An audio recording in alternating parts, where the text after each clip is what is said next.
Alright, so getting into today, well, yesterday, I'm just gonna recap the trade I took and a couple of trade opportunities later on in the day as well. So you can see that during Asia session, we were trading inside of this 30-minute gap. We actually traded above it at one point, and we failed to close above it, which tells me that we're probably gonna have some sort of temporary reversal based off of the way this candle looks right here. So moving down to the 5-minute. We could see that we have this manipulation leg right here, okay? This gives us the -2 here, which is in alignment with this unfilled 5-minute gap. Again, the reason why I always bring up other confluences inside of these zones is because you cannot trade standard deviation levels blindly. So moving forward, you could see that after this manipulation swing, we have this first distribution leg down. This is your first entry opportunity, okay? Then we start chopping around, then we have the second distribution leg down. This is actually where I got in. So I actually started trading at about 145. I saw that we were dumping super aggressively. But again, you can't just FOMO at the bottom of these displacement legs. You'll just cook yourself majority of the time. So I just waited for us to develop the range, retrace to the premium of it, get some type of confirmation that this level is being respected, and I caught my entry around right here with the stop loss at the high and TP at the -2 right here. I actually ended up closing this trade early just to secure the flip day on my accounts because it was getting late. I was getting super tired and I didn't want to go to sleep in a position. So that was pretty much it for the overnight trade. Going into pre-market, you could see that we swept these highs right here, right?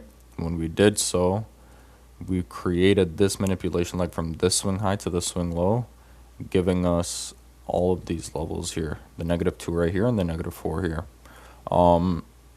So just by this manipulation swing, you could have played this two ways. You could have either waited to play away from the -2 or the -4, or play towards these levels. So in this case, if you're playing towards these levels, the most optimal way would have been to mark out this distribution leg right here, wait for the 50%. You would have got your entry right there, let's say.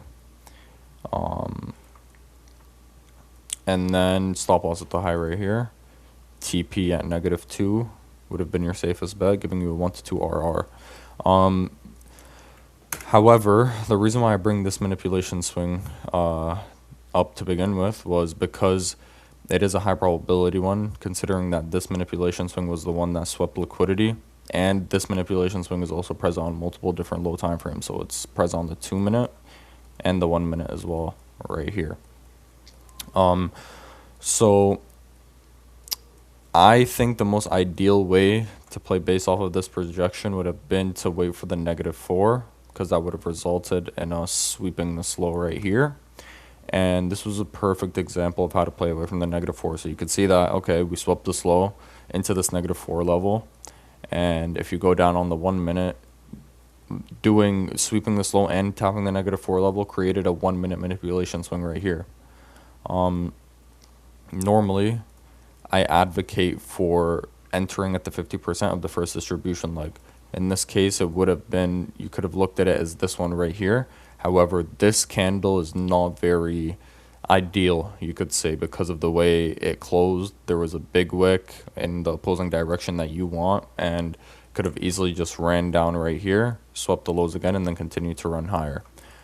So that's why, personally, I would have waited for us to give us stronger confirmation. So in this case, it would have been this 952 candle right here. This is a really bullish close.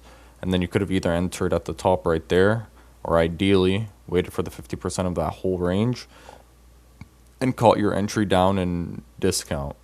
So right here with your stop loss at the low, targeting the -2 off of this 1-minute manipulation swing, or even just these highs right here. But the -2 would have been a good target as well. So you would have caught on 1 to 4 RR doing that properly. But and yeah, and you could have also taken a short away from this -2. I actually want to talk about this short idea right here because In this case, a lot of people would probably just blindly entered off of this first displacement leg or just waited for the 50%, stop loss at the high, and then TPs at this unfilled 1 minute gap. The reason why I would have avoided this one is because normally when I like to enter my trades, I like to see some type of structure and alignment with my trade idea. So if I wanted to go short, for example, I'd want there to be a swing low right here, go up, maybe put in a swing high, and then go back down, put in and break this original swing low right here, forming us our first distribution leg, retest the 50% of that, and then continue selling off like that. You can see right here, off of that first initial reaction away from the -2, you could see that we didn't take out any swing low or anything. So bullish structure still intact here because we're just making higher highs and higher lows, higher high, higher low. That's not what you want to see. So you could see right here though, we put in that swing low, we put in that swing high, we break the swing low, the original one, creating that first displacement leg, and then you just wait for the discount right here. Get our fib to mark it out accurately. Discount or premium, sorry. You'd wait for the premium of this distribution leg, and then take shorts either in discount or the candle closure after tapping into discount. Stop loss right there, target being your unfilled 1 minute gap, or even lower if you want. But the best target in this case would have been the 1 minute unfilled gap. And yeah, that would have been your trade idea right here. So I would say that these two trade ideas were probably the most probable ones of the day. So that's all I'm probably going to recap for this video. But let's see. Another thing I wanted to bring up is the reason why I was focused on the 5 minute on my entry earlier overnight was because we were playing off of a 30-minute gap. Normally when I'm playing off of a 30-minute PD array or an hourly PD array, I want my entry to be either on the 3 minute or the 5 minute, not the 1 minute. And that's just because of time frame alignment. Again, if you're playing off of a 4-hour PD array, you'd want to look for your entry on the 15 minute. If you're playing off an hourly, you want to look at your entry off of a 5 minute.